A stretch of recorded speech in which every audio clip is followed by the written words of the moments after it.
This conference will software now be development recorded. models, SDLC models we call them. Then testing types. So let's see the SDLC models.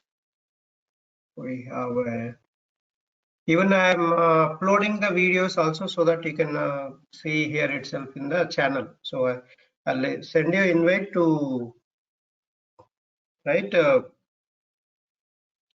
subscribe. I'll send the channel, YouTube channel I created. I'm Okay, sir. uploading all the videos in that channel.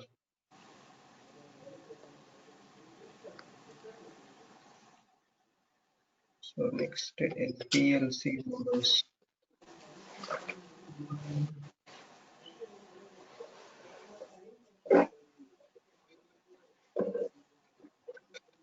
Okay.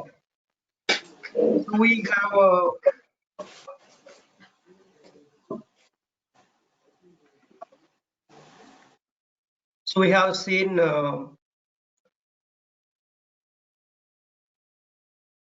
software development lifecycle model, right? How project is designed, in that different people are participated, right? Yes, sir. And so that SDLC model follows which methodology? There are some methodologies are there, the models are there.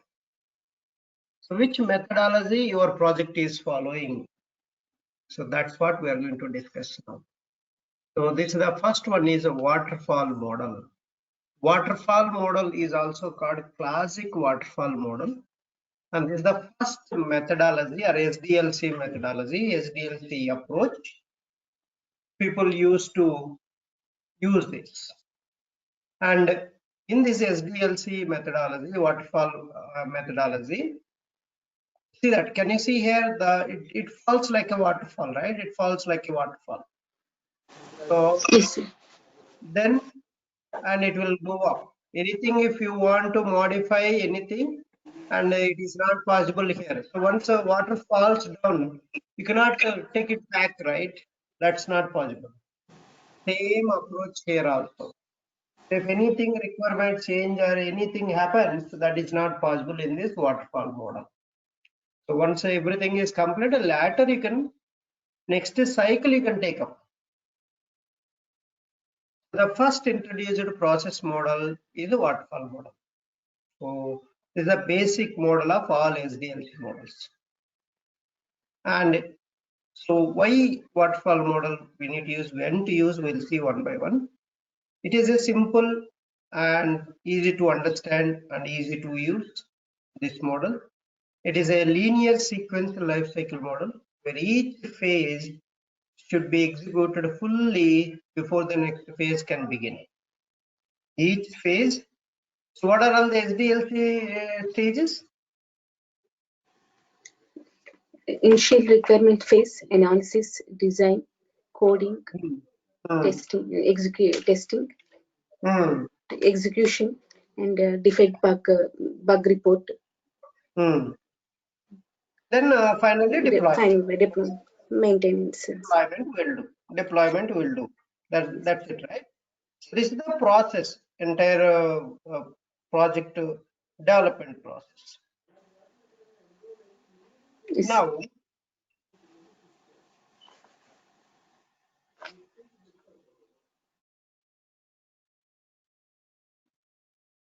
this each phase completely executed, then only the next phase will start. So this model is basically used for the project where there are no uncertain requirements and small. So big requirements you have, very clear requirements you have, then you can go for this waterfall model. Here testing starts only when the development is complete. Once the development is over, then only testing will start here. So the phases are not going to overlap in the waterfall model. The strengths of waterfall model is easy to understand, easy to use, provide structure to inexperienced people. So for example, in the team, new people joined. They can easily understand the process and they have enough time to understand. And they provide a structure to inexperienced staff also. Basically, waterfall model provide a structure. Okay, this is the project structure, and this is the process. That process and everything they can understand easily with this waterfall model. Milestones are well understood. Each phase milestones, you know. Second phase requirements has to be finished, and all the requirements, functional system requirements, will be finalized. Once you get the requirement, as a tester, you will start your activities. Developer will do developer activities. Everybody will keep working on their own tasks. That's why each phase milestones are well understood. Clearly so explained. Sets requirements stability. This phase set up the requirement stability. And is good for management control. Good for management control. So you can plan and so you can track. So what are the tasks are going on? Easy to manage for the managers. So the task, so all the things they can plan easily and they can control everything because you have enough time here. So basically 6 months like that releases will be there. So for such kind of releases, they will apply this waterfall model. Works well when quality is more important than cost or schedule. So this waterfall model works well when quality is important than cost and schedule. So that's the waterfall model strengths. Then what are the deficiencies? And the first deficiency is all requirements must be known upfront. All requirements must be known upfront. Deliverables created for each phase are considered frozen. So the milestones will be clearly mentioned. Okay, this phase deliverables, these are, you have to clear them to start the next phase. That's why deliverables created for each phase are frozen and can give a false impression of the progress. Customer didn't see any product in the 6 months or 1 year, and he will just get a false impression of what is happening about this product. So you will get a false impression of this project progress. How it is going on, we don't know. Doesn't reflect a problem solving nature of software development, iterations of phases. So that's a one problem. Integration is one big bang at the end. So at the end, all the modules you have to join at it. That's one bigger problem, because all you will each phase you are testing, you are completing, then you are joining at the end. Until they all are not finished, they won't join. Little opportunity for customer to preview the system until it may be very late.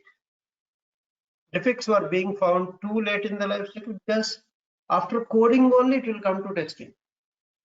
If all are not completed coding, and it won't be released to the testing.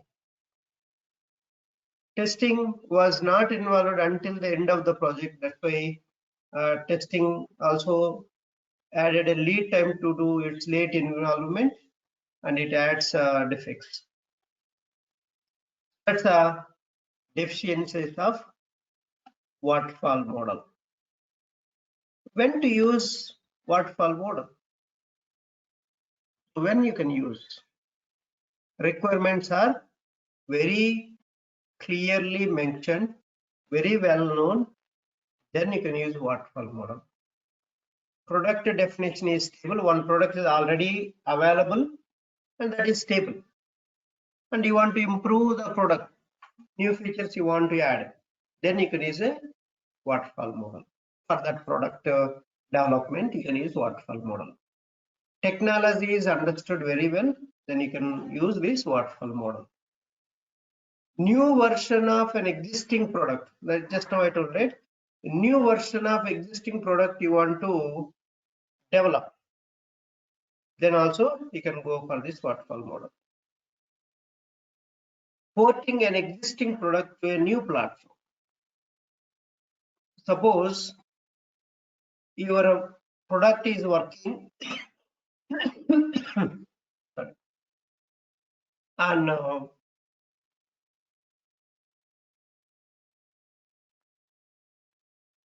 Windows operating system, Mac operating system, Linux operating system, and some hardwares are there, like ports, AX, Linux flavors are there. Many Linux flavors are there. Solaris, Spark, IBM, Z-Linux. These are the different Linux flavors are there. So on this Linux flavors are Windows. So many Windows versions are there, right? Windows 7, 8, and then 2009 server, and again you have Windows 10. 10. Like there are different versions. These are all ports, we call them, and different ports. And if new port you want to give a support for your application, so then you can go for this waterfall model. This waterfall model is a linear sequential model. From top to bottom, it will fall down. All the requirements one by one phase keep developing one after the other. And so if any change occurs in the middle, you cannot make changes. That's another drawback.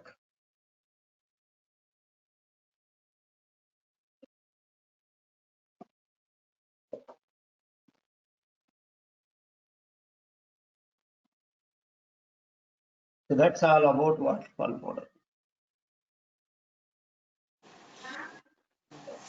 Waterfall model, when you have a product development, that cases you use this.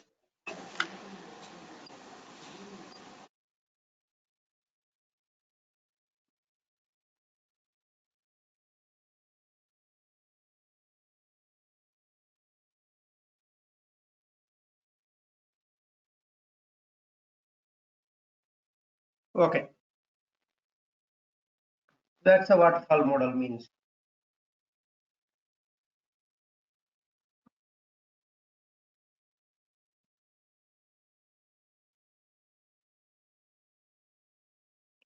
Next model. Are you clear? Waterfall model. Yes. There is again here also. You can understand here.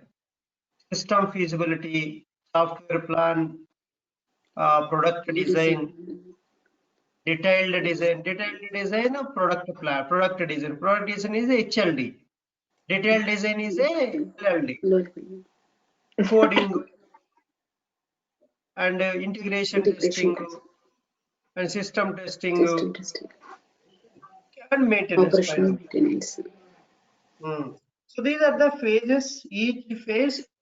So one side the verification is going, the other side it is keep going.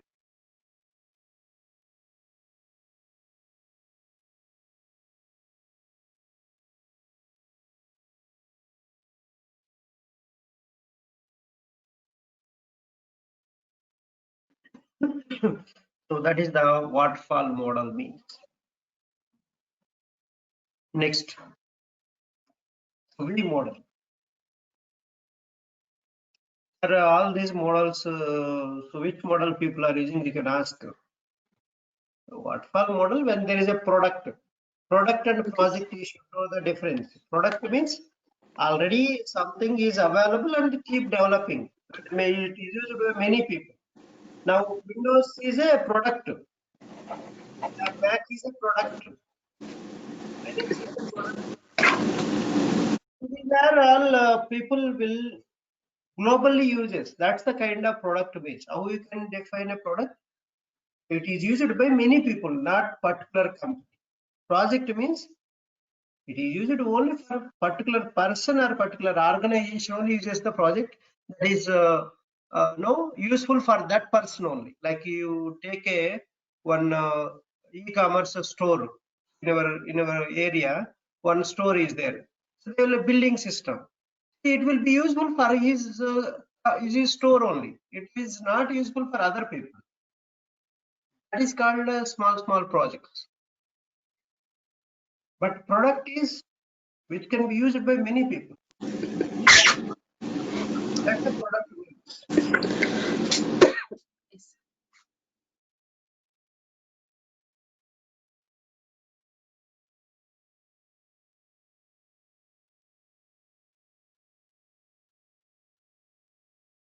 Okay.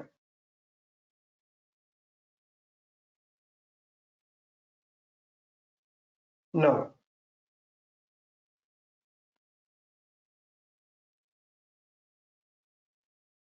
What is a V model? So V model is a V shape. V shape will be there. In the V shape, you have all the requirements gathering. User requirements will be gathered. Then system requirements, global design. Global design means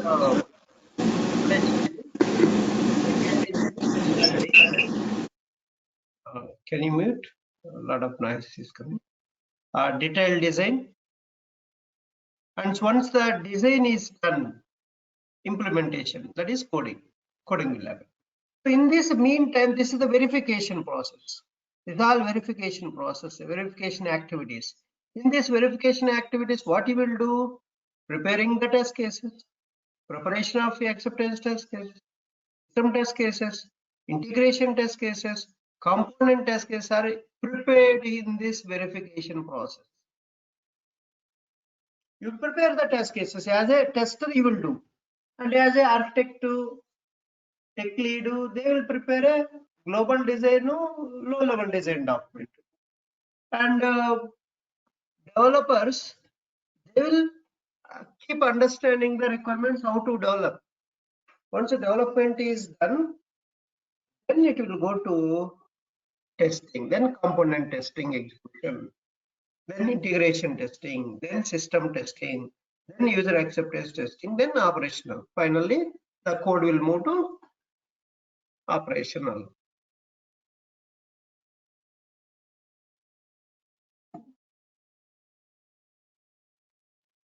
These are the different levels of, we have seen different levels of testing also. See that same thing is coming here. Here in the implementation development environment, they will do unit testing. Once unit testing is done and everything is ready, then only they will deploy in the testing environment. Then they will do component testing. The test case they will put one each module. Then all the combined module will be tested and integration testing will be done. Then system testing, then user acceptance testing, then system is operational. Finally, they will move the code to the production. So understand few points about V model. What is the difference between waterfall and V model? Waterfall is a sequential, linear sequential waterfall, right? And each phase will be developed one after the other. The first phase is done, then it will go to second phase, then next phase, then next phase, like that. You will go to one after the phases. But here, V model, it is not like that. So the V model provides guidance that testing needs to begin as early as possible in the life cycle. In the development life cycle, testing needs to begin as early as possible.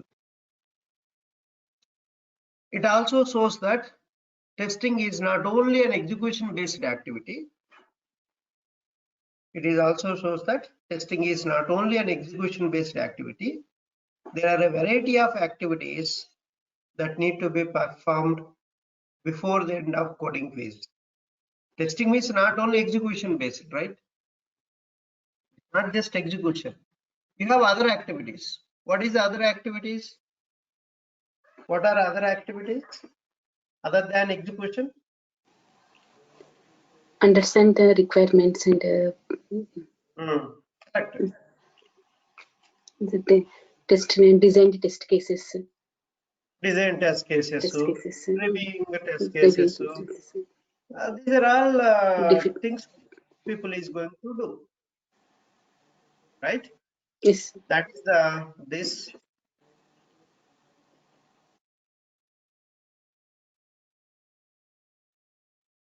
Okay. And those activities also should be finished before coding phase. Before coding phase.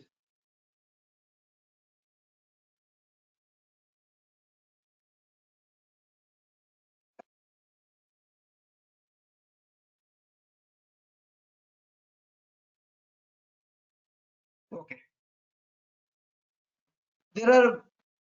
These activities should be carried out in parallel with the development activities, and the testers need to work with the developers and business analysts so that they can perform these activities and tasks and produce a set of test deliverables. We will work with developers in parallel, and you will do your activities. Developers will do developer activities, and you will interact with the developers and business analysts to combinedly discuss and deliver the task on time. That's in this task parallel activities will happen. It's not depend on the first in the waterfall model. What will happen first? Each phase, then next phase, then next phase, like that it will come, right? Once coding is done, then only your testing will start there in the waterfall. But here it is not like that. You will keep doing your activities, then so developer will do developer activities.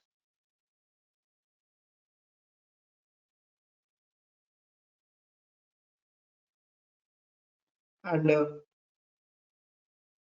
this one second point, the work products produced by the developers and business analysts during the development are the basis of testing in one or more levels.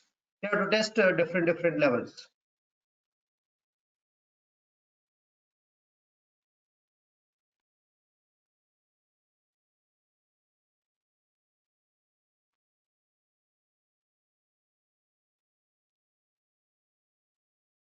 Next, by starting test design early, defects are often found in the test basis document. Test basis documents means your test case document, traceability matrix document. These are the test basis documents means.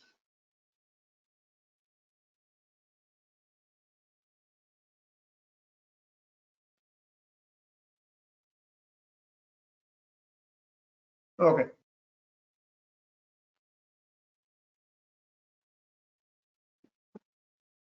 Fifth point, a good practice is to have testers involved even earlier from the beginning of the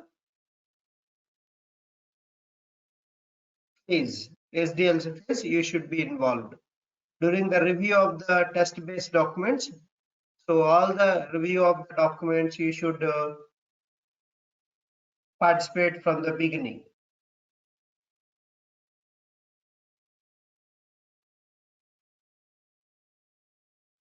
Next, the view model is a model that illustrates how testing activities, verification and validation. Now see that. So this is the verification process, this side, and this is the validation process. Do you know, right, what is verification and validation? So verification, checking the documents, and validation, actual testing. Yeah. So this is the thing you are going to do. Here also same. So this side verification, this side validation.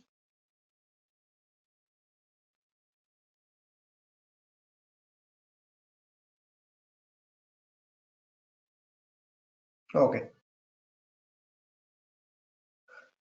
Now, so within the V model, verification testing takes place, especially during the early stages, reviewing the user requirements to designing the test cases, reviewing the test cases, and these are all you will do that. So that's a testing, verification testing takes place early stages, and user requirements will be verified early, and also at the end of the user acceptance testing also will take one more time user requirements. So the strengths of V model is emphasize planning for verification and validation of the product in early stages of the software development lifecycle. Each deliverable must be testable. Project management can track progress by milestones, easy to use. And this is the strength of a V model. So V model means basically testing and development activities will go in parallel. That's the point you need to catch here. But in the waterfall model, it is not like that, right? So after all the coding done, then only it will come to testing there. V-shaped V model weaknesses doesn't easily handle concurrent events because you are doing multiple parallel activities, right? So it's a bit difficult to handle the events, concurrent parallel events. Doesn't handle iterations or phrases, doesn't easily handle dynamic changes in requirements, doesn't contain risk analysis activities. This is the weaknesses of V model. When to use V model? So it is the excellent choice for system requiring high reliability, like hospital patient control applications. They need high reliability applications. So this kind of applications we can use this V model. All requirements are known upfront. Then also you can go for a V model. When it can be modified to handle changing requirements beyond analysis phase, then also you can use V model. Solution and technology are known, then also you can use V model. That's a V model when you can use and when to use. Okay, is it clear the difference between waterfall and V model? Yes, sir.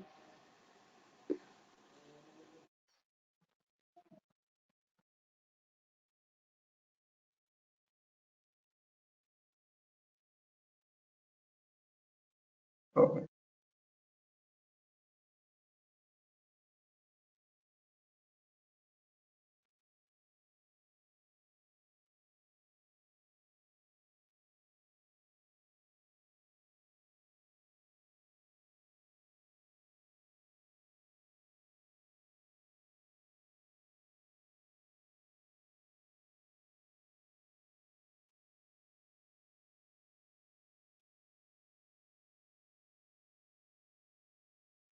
Next one is third model, prototype model.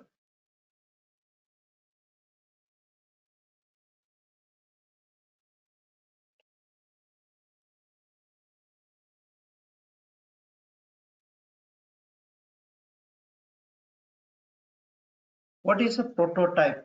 Prototype means a sample, right? A pilot project type. So that's a prototyping means. When you can go for this prototype, basically the customer doesn't know anything and they want to start it.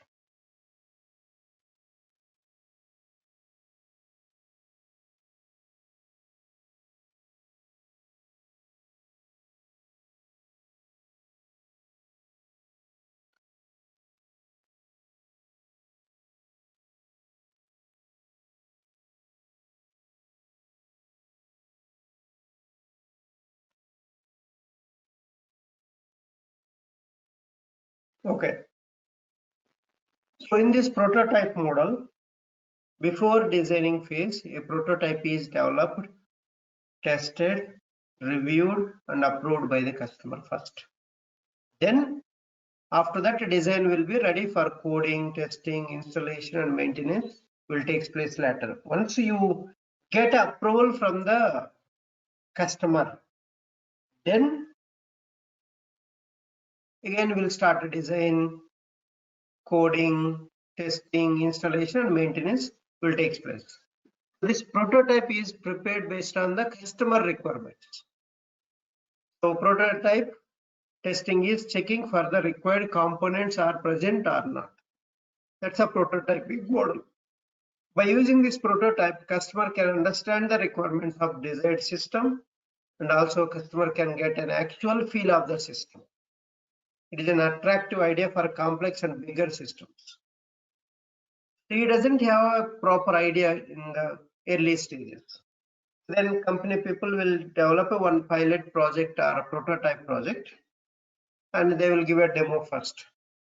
Once a demo liked by the customer, then you will start giving the requirements. Then we'll design, then coding, then testing, and installation and maintenance will continue. That's a process. Prototype model means. So once a prototype, after you can use either a V model or a waterfall model. If prototype is accepted by customer, later you can use either V model or a waterfall model, whatever the model you want. So that you can apply.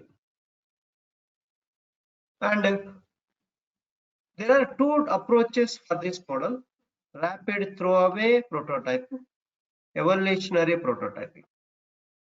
So this technique offers a useful method of exploring ideas and getting customer feedback for each of them. And in this method, a developed prototype need not necessarily be a part of the final accepted prototype. Every code is not necessary it is accepted by customer. So a final prototype, they will make a lot of changes. Customer feedback helps in preventing unnecessary design faults, and hence the final prototype developed is of a better quality. So what will happen? And they will start exploring the ideas, and then customer will give some feedback, and based on that they will start designing the one prototype. Then they will give a demo to the customer. Then based on the customer feedback again, and they will prevent unnecessary issues in the prototype model. That's a rapid throwaway prototyping. Evolutionary prototyping. Evolutionary prototype means the prototype is developed initially, is incrementally refined on the basis of customer feedback till it finally gets accepted by the customer. You keep on incrementally developing and refining. Refining means improving based on the feedback comments by the customer. And like that, until it accepts, he will keep giving the requirements, comments.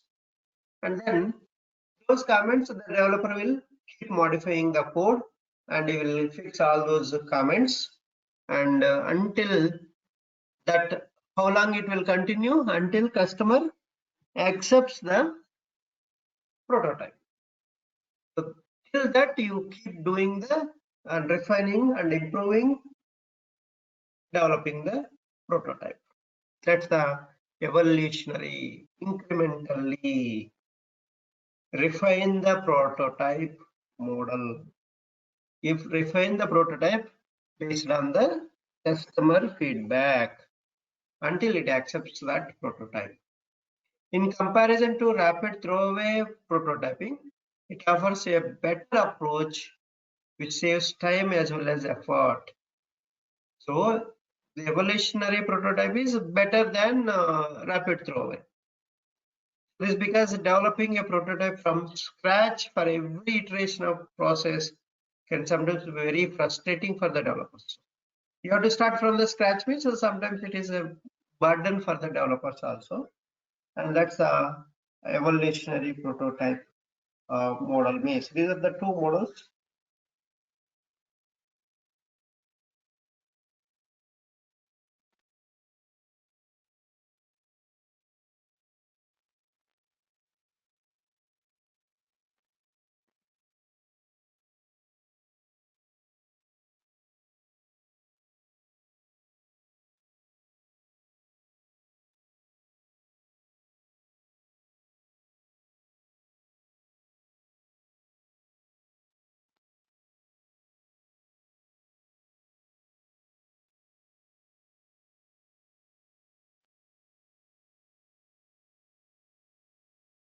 Okay.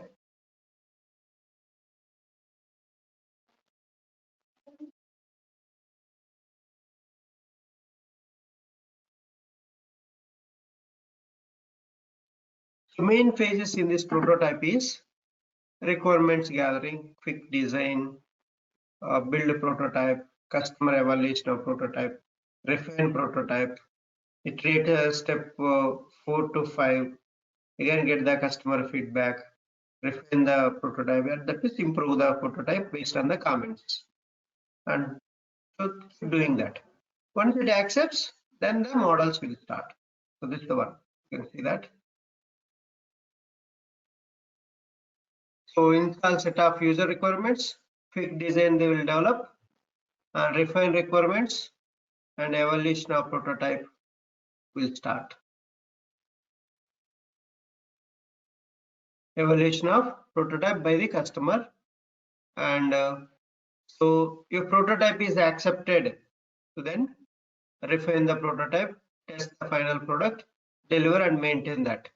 So this is the evolutionary product until customer accepts that. So you will keep doing this. And if customer is not accepting, so discard the prototype, develop a final SRS, design, implement, test, deliver and maintain. So this is the rapid prototype. So this is the rapid prototype and evolutionary prototype models. And now the advantages of this prototype model is the customer get to see the partial product early in the life cycle. So you can see early in the life cycle. This ensures a great level of customer satisfaction and comfort. So what will happen? He is seeing the product very early, and that will give a customer satisfaction and comfort. New requirements can be easily accommodated as there is a scope for refinement and improvement. Missing functionalities can be easily figured out. Missing functionalities can be easily figured out. And again, because customer is every day so interacting, that's why you can easily figure out what is missing. Errors can be detected much earlier, thereby saving a lot of effort and cost, besides enhancing the quality of the software. The developed prototype can be reused by the developer for more complicated projects in the future. The same code, the code will be there, right? They cannot throw it away, and you can use later also. If other projects also they can use. And flexibility in design. So these are the advantages with this prototype model. A disadvantages is cost. This is a very costly with respect to time as well as money. There may be too much variation in requirements each time the prototype is evaluated by the customer. So you will give no, I don't want like that, and you will change. Again, the developer has to change from the beginning. Then it is for a burden for everybody, even for testers also, right? Every time it keep on changing. That's the problem. It is very difficult for the developers to accommodate all the changes demanded by the customer. Whatever the customer demanding, all the requirements, difficult to develop, right? This is very difficult to develop all the requirements. So there is sometimes uncertainty in determining the number of iterations that would be required before the prototype is finally accepted by the customer. After seeing an early prototype, the customer sometimes demand the actual product to be delivered soon. For example, by hard work and more effort you put, you are given a good product at the end of the day, and you'll expect it to deliver it quickly, entire product. So this kind of problems will more expectations will increase, right? So that's a problem with this prototype model. Developers in a hurry to build prototype may end up with suboptimal solutions, and that's another problem. The customer might lose interest in the product if he or she is not satisfied with the initial prototype. The customer might lose interest in the product if he or she is not satisfied with the initial prototype. So he doesn't like the product, whatever the prototype we develop, if he doesn't like, and you have to throw it in the dustbin. That's a problem. So when to use this prototype model?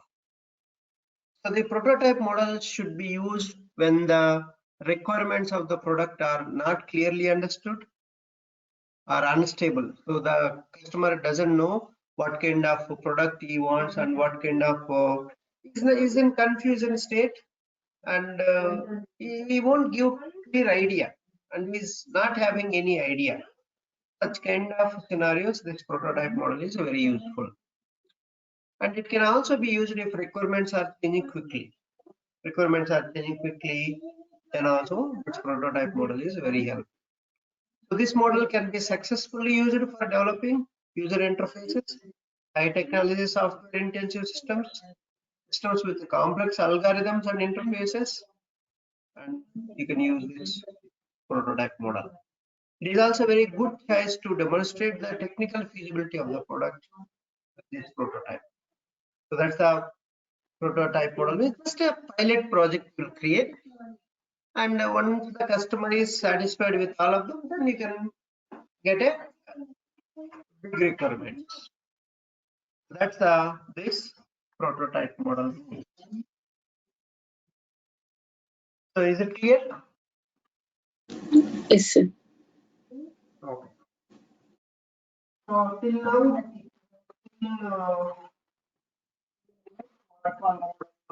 model, prototype model, then we can see few more.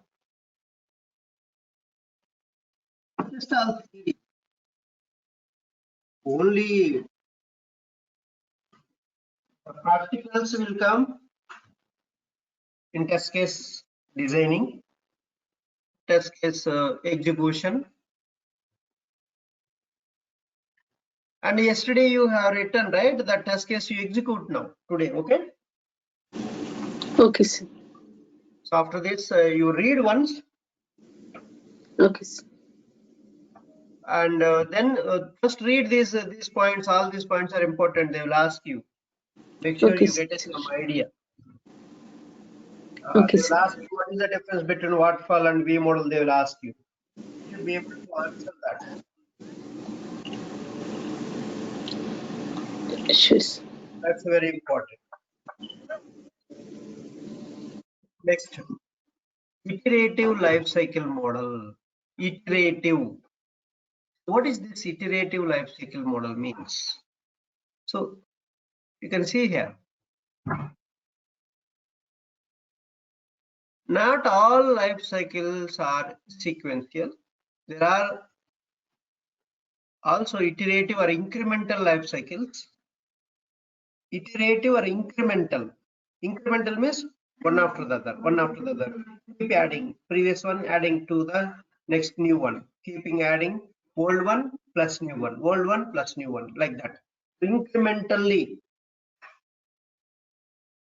keep doing new features, keep developing the new features is called iterative or incremental model.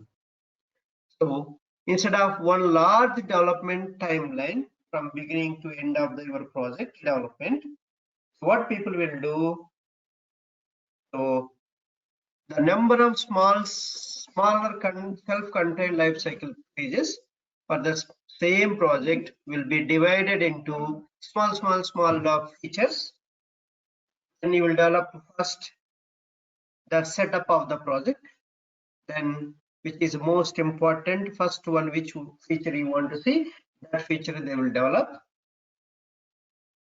and keep incrementing. So the base, the platform, then the main important features, and then next cycle another new important feature is keep doing like that. So that is called iterative or incremental model. You can see here, this is the one phase.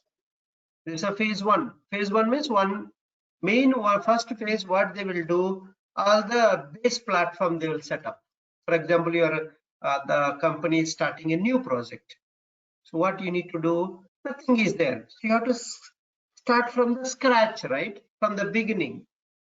So that platform we need, right? Some platform we need, like a database, application layer, these are all the environments. So they will set up everything. That basic setup they will do first. Once that is done, the next phase, they will test it. They will take up a new feature and they will start. So a common feature of iterative approach is that the delivery is divided into increments or builds, with each increment adding a new functionality. That's a iterative or incremental model means. What is it mean by iterative or incremental model? A delivery is divided into small modules or small builds. With each increment, you will add a new functionality. You will add a new feature to the existing functionality. The initial increment will contain the infrastructure required to support the initial build functionality. I told you, right? First, infrastructure. To develop the big project, what you need first, that will be created first. The increment produced by an iteration may be tested at several levels as part of its development. Subsequent increments will need testing for the new functionality, regression testing of the existing functionality, and the integration testing of both the new and existing parts.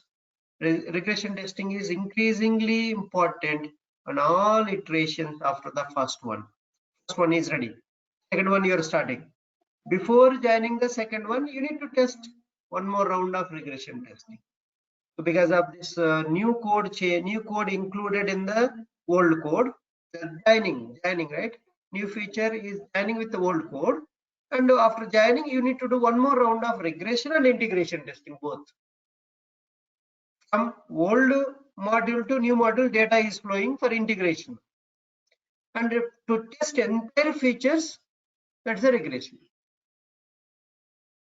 So more regression testing you will do, and when you're joining subsequent increments or subsequent new features in the next iterations. And so more testing will be required at each subsequent delivery phase, which must be allowed for in the project plans. So that its life cycle can give early market presence with critical functionality, can be simpler to manage because of the workload is divided into small pieces, and we can reduce the initial investment, although it may be cost more in the long run. So that's this incremental model. So incremental model, when we can use is construct a partial implementation of a total system, then slowly add a increased functionality. The incremental model prioritizes requirements of the system and then implements them in the groups. So each subsequent release of the system adds a function to the previous release until all designed functionality has been implemented. So that is this incremental model how we are going to use. And incremental model strengths are: develop high risk or major functions first. Each release delivers an operational product. Customer can respond to each build. Uses a divide and conquer rule of the breakdown of tasks. So you will divide the tasks and then at the end you will achieve them. Because small module, right? So you don't need to worry. So in the particular period of time, the small module easily can develop. So no need to hurry, right? Bigger functionality means more work will be there. If you cut down the small, it will be easy for the developers and testers also to test it. That's a divide and conquer rule applied here. Lowers initial delivery cost. Initial product delivery is faster because in very quickly you can develop. Customers get important functionality early. Risk of changing requirements is reduced in this area. So next, weaknesses of incremental model. Requires good planning and design. Requires early definition of a complete and fully functional system to allow the definition of increments. Well-defined modules, interfaces are required. Total cost of the complete system is not a small. It will increase because small modules you are developing, right? It will take long and it will cost more. Next, when to use the incremental model? Risk, funding, schedule, program complexity, or need for early realization of benefits. You want to take the early benefits from the features. Project perspective, you want to see new features very early in the market, then you can go for an incremental model. So most of the requirements are known upfront, but are expected to evolve over time. So later they might change. So you need to get basic functional to the market early. The main necessity of this model is the basic functionality will be given to the market early. So on projects which have lengthy development schedules, so on project with the new technology you want to apply, then this is the best approach to apply that.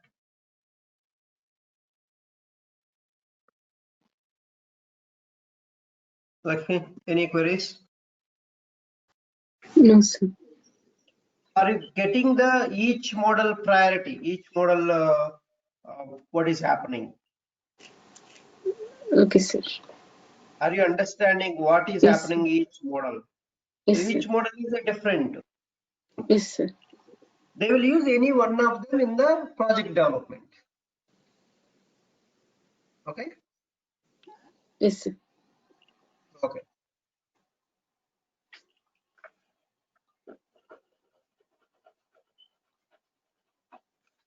Okay, now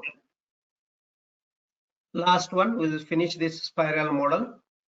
A spiral, you can see here, it starts here, one spiral. Next. So like that, it's the one spiral. Then next spiral, next spiral. So next like that. So a spiral model is, it looks like a spiral, okay? And each phase, so objectives are defined in the each quadrant. This is the one quadrant, right? This is the second quadrant, third and fourth. This is the first. Plan next phase. So we'll plan next phase, and then the objectives. So what are the different alternatives, and then evaluate the goals and everything. But what is the difference than others and this one? And here, main thing is a risk analysis will be happen in each and every phase. Risk will be analyzed by an expert, a risk expert will be available in this phase. Other phases, risk analysis won't be done. That's the difference between other models and the spiral model. And the key component is risk management. That's a key component in the spiral model. So development is done incrementally in several cycles. Cycles as often as necessary to finish this thing.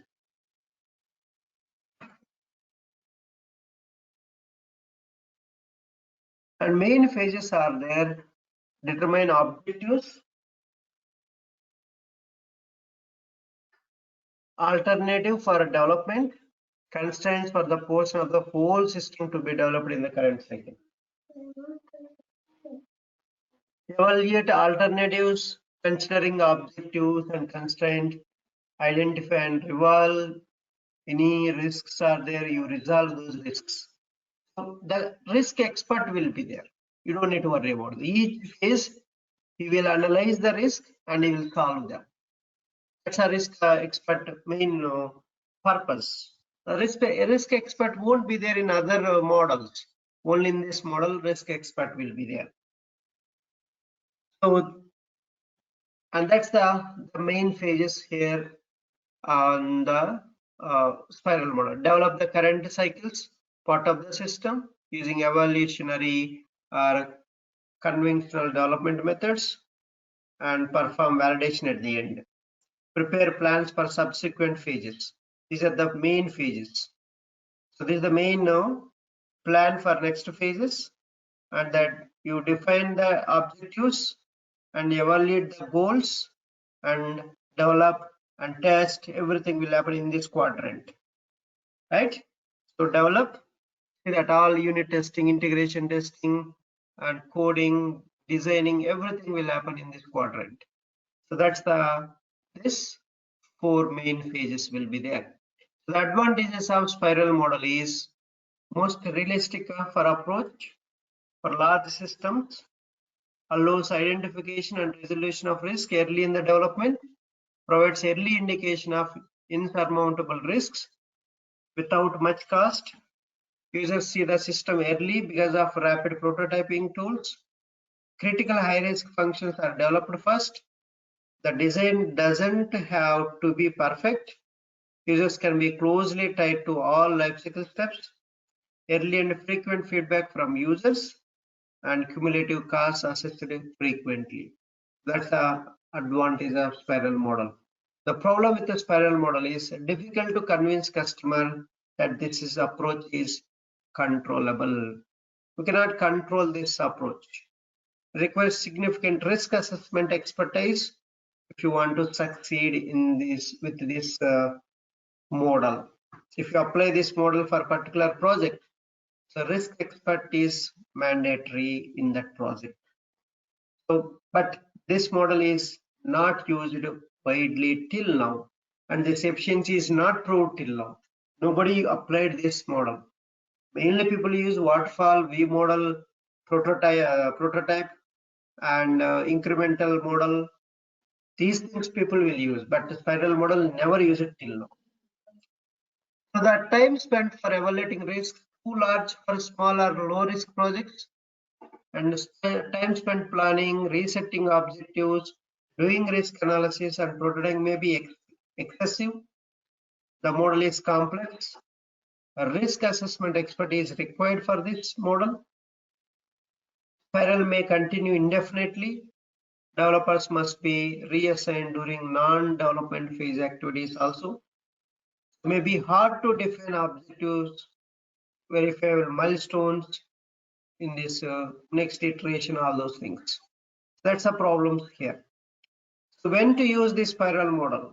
When creation of prototype is appropriate, when cost and risk evaluation is important, for medium to high risk projects, long-term project commitment, and unwise because of the potential changes to economic priorities. Users are unsure of their needs, requirements are complex, new product line, significant changes are expected. That time you can use this spiral model. Spiral model is, but in the interview point of view, people are asking, but nobody uses this spiral model. Okay, just you can just draw this and explain, right? In the interview, if they ask you, just draw these spirals and explain. Every phase you put a risk analysis. That's the main thing.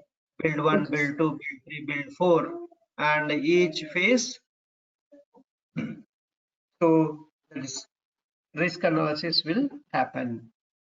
So that's the few SDLC models. Tomorrow we'll see